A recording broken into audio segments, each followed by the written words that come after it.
Will Medicare pay for mom's care? Figuring out ways to pay for home care could be a struggle. My name is Abby Zachariah.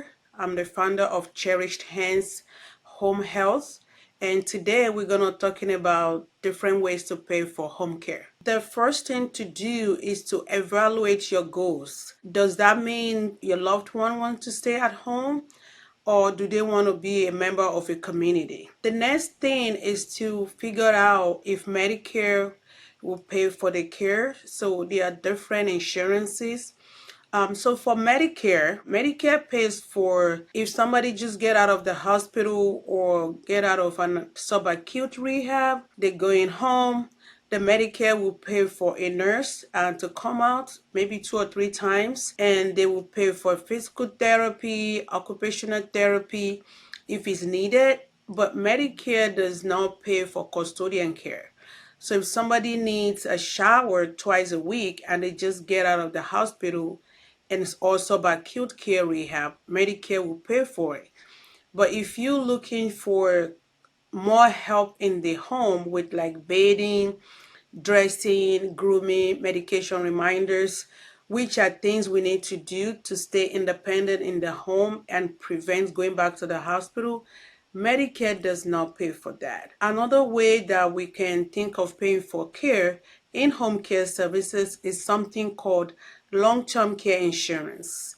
Long-term care insurance is kind of like similar to life insurance. The seniors or anyone will pay into for many years, and when they need care, they can access. But also with long-term care insurance, we have to demonstrate that there's needs. Different long-term care insurance have different requirements based on when the policy was obtained, and also based on the what is written in the policy.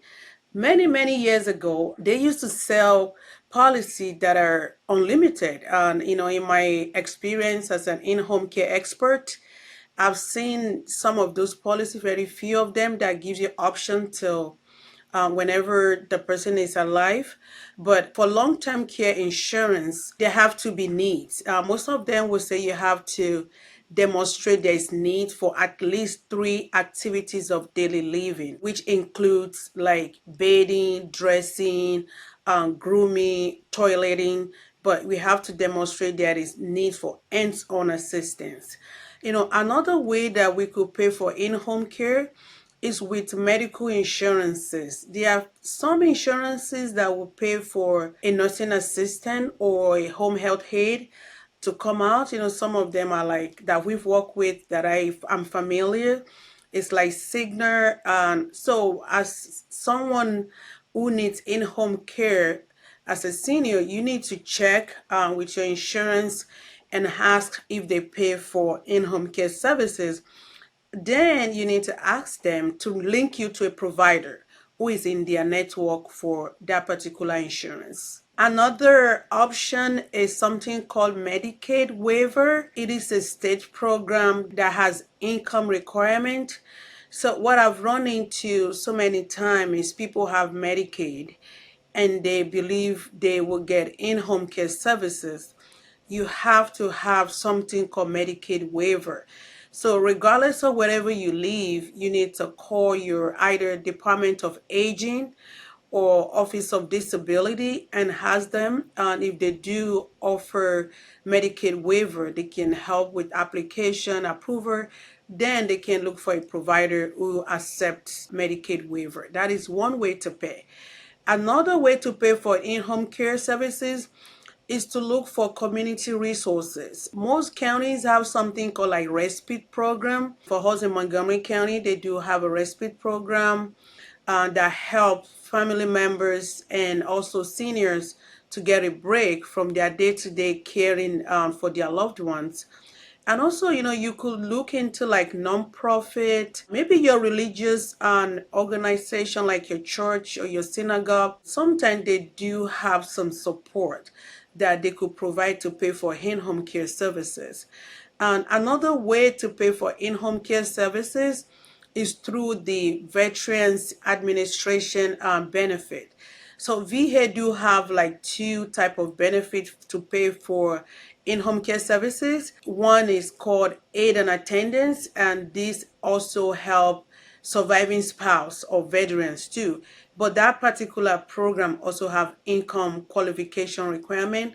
But there's another program with the VA. So what to do is, reach out to your local VA office and see what they have available for you or your loved ones if you're serving them in the military.